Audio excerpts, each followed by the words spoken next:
are doing another Civil War inspired by Addis Pro. Check it out; it's a really cool channel.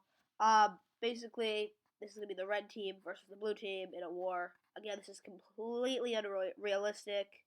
Um, though it is it is thought that if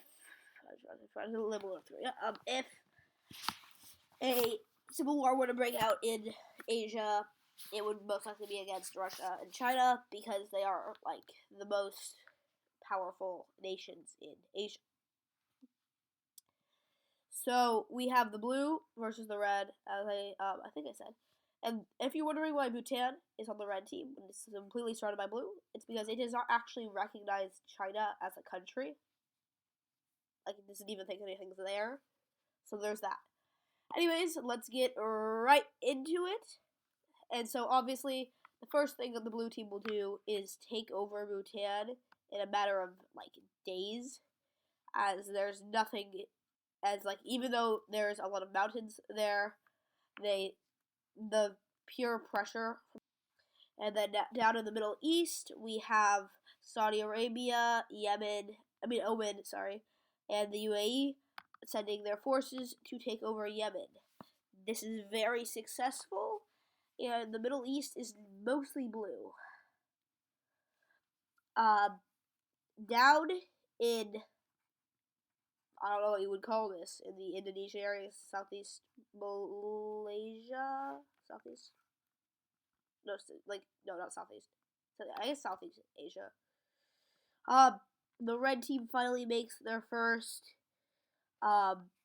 successful attack on the Philippines with forces from Taiwan, Japan, Indonesia, Malaysia, Brunei, Singapore, and East Timor, all working together to capture the country.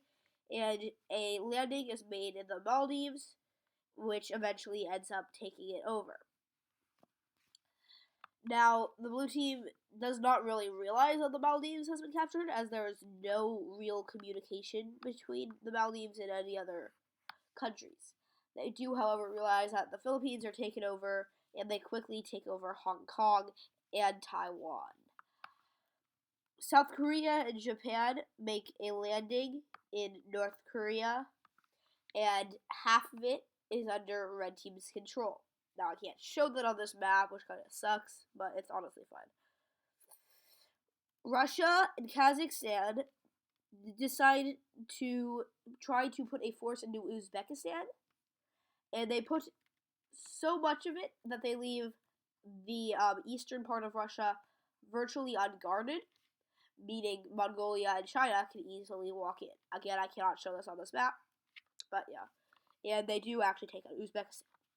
One force from Turkey, Armenia, Russia, and Iran managed to take over Azerbaijan, but Georgia is still holding out. We have the Middle East, the blue Middle East, taking over Syria and Israel, which means that the Middle East is now very much all blue, pretty close to all blue at least. Somehow the Cambodian and Vietnamese forces managed to take over Laos. However, the Thai forces, I'm pretty sure is how you say that, managed to take over Cambodia just days after that, and are making their way towards Ho Chi Minh City. Now, the South Korea and Japanese forces finally do annex North Korea, making a united Korean peninsula and giving them another border to China. Russia and Kazakhstan start fighting in Mongolia, and that prompts most of the Chinese forces to go up towards Mongolia to defend it, leaving areas open for the Philippines to make a landing in Taiwan and recapture Hong Kong and some of Southeast China. Indonesia and Malaysia work together to take over Sri Lanka, yet they could not make a landing onto India. Speaking of India, India and an Indian and Nepalese force captures Pakistan, giving a new front to Afghanistan and Iran. Now this is horrible for Iran because they are now at 2 fronts, and they are the only thing keeping this blue from aligning or from getting to this blue, which would make one gigantic front for the blue team and 2 fronts for the red team. But what's good for red is they finally did manage to take over Georgia and are trying to recapture Syria at the minute. What is, again, bad for red is that the Chinese forces did manage to recapture Hong Kong, yet they cannot make their way to Taiwan or any of the other countries as they are heavily fortified.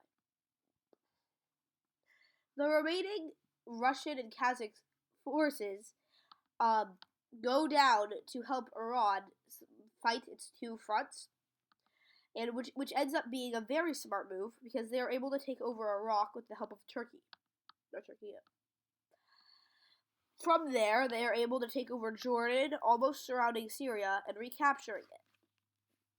From there, they are able to take over the Palestinian territories, Israel, and Lebanon, making it more beneficial to attack the Middle East. Some Iranian troops make landings on Bahrain and Qatar, and they try to work their way through Saudi Arabia, which now has, I guess, 2 fronts to fight.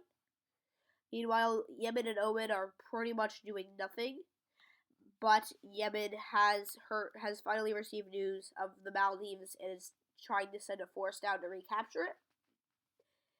India recaptures Sri Lanka, but they have to send a ton of troops there because of the Indonesian army there, which prompts the red team to take over Afghanistan. Or maybe not Afghanistan, sorry, Pakistan. This is very, very bad for the blue team because they now have this gigantic wall in between the Middle East and mainland. Well, I guess they're both mainland, but this part of Asia. The Southeast Asian armies managed to make their way through Thailand, eventually capturing it. If I can show that. And then they start making an attack for Myanmar. For some reason, they did not attack Cambodia, possibly because they did not realize that it was under blue control. Because of that, Cambodia is able to send the last of their forces out to take Vietnam. This provides an area for China to go through, but luckily for the red team, they cannot capture anything else. Again, with the Chinese forces distracted with this part of Asia, Hong Kong is able to be liberated, and Russia is finally able to take over Mongolia, as well as Tajikistan and Kyrgyzstan. This looks more and more horrible for the blue team every second, and the reality is that they will most likely not win this war. However, Yemen and Oman finally landed on the Maldives, taking that back over. They realize this is very strategic because they can go straight through the Persian Gulf without really being able to be seen. And also, no news of this is getting out anywhere. And the only reason the Yemen actually knew about it was because they had patrol boats going through that area. With this new strategic area, they make a landing in East Timor and finally take over Indonesia. They also are able to get Qatar and Bahrain back and make a landing in Iran. However, the Iranian forces are so strong that it pushes them out of the Persian Gulf.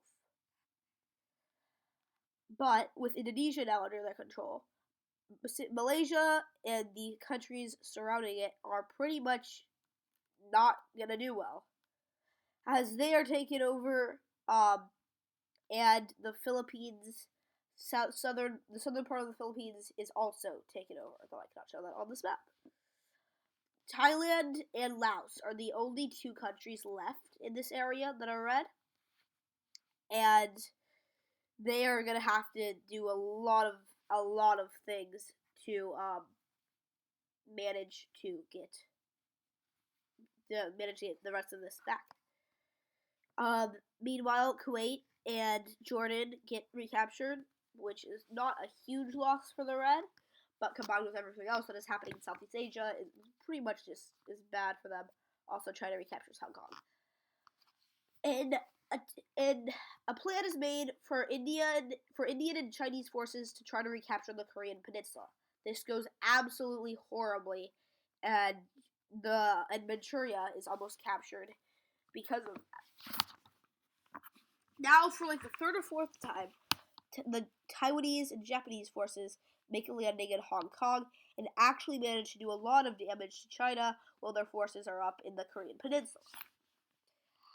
Again, I cannot show this on this map, but the borders for the red team are around that, and also this. So China is basically just the Tibetan plateau, I think is what you call it. Also good for the red team. Thailand and Laos managed to recapture Cambodia and eventually Vietnam. But good news for the blue team and bad news for the red team. They managed to recapture Iraq, Syria, Palestinian territories, and Israel and Lebanon. So basically, the whole Middle East is back where they kind of started. Turkey is kind of knowing that since they're cut off from the rest of Asia, they are not going to do well. So they decided to send their troops up into Central Asia. Because I sent all of their troops, they are taken over as well, which is a pretty strategic thing for the Blues to do, because now they're able to get the Azerbaijan, Armenia, and Georgia. But Turkey kind of made a bad decision because now all their troops are just sitting here, and like while that could help them get China, the stands do not want to do any drastic actions. And they want to work on defending themselves more than anything else. Now they have three, you can try this too, direct borders to Russia, which is very bad because for the red team, that is, because Russia has to split their forces 3 times. Somehow, a secret mission from the Philippines ends up taking over Bhutan again, or recapturing it, I guess. And because it is so high up, the remaining blue team cannot get it back, making Bhutan a strategical base for the red team. And finally, what might be the turning point of this whole war is the fall of China.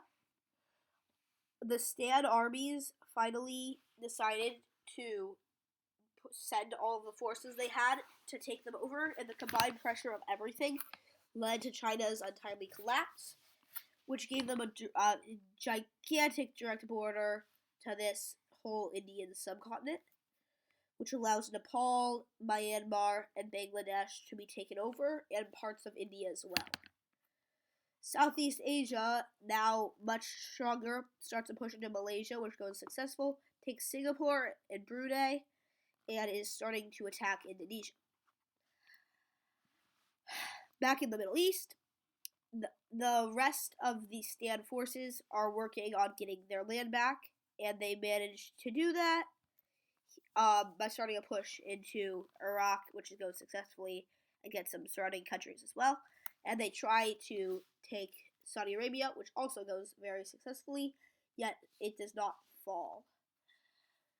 They do realize that the Maldives has been taken over, so they send a small force to take that over, which allows them to get Sri Lanka, making India surrounded on all sides, and they eventually surrender. Now, because of all the surrendering and how good it looks in this part of Asia, some red team states decide to just become neutral, like they don't really even need to do anything. And you'll see that happening a lot, which if the blue team manages, and like a lot of these are blue team loyalists. So if you see this happen a lot, or if you see the blue team start wiping out the rest of the red team in the Middle East, that could prompt a lot of the former blue team states to rejoin.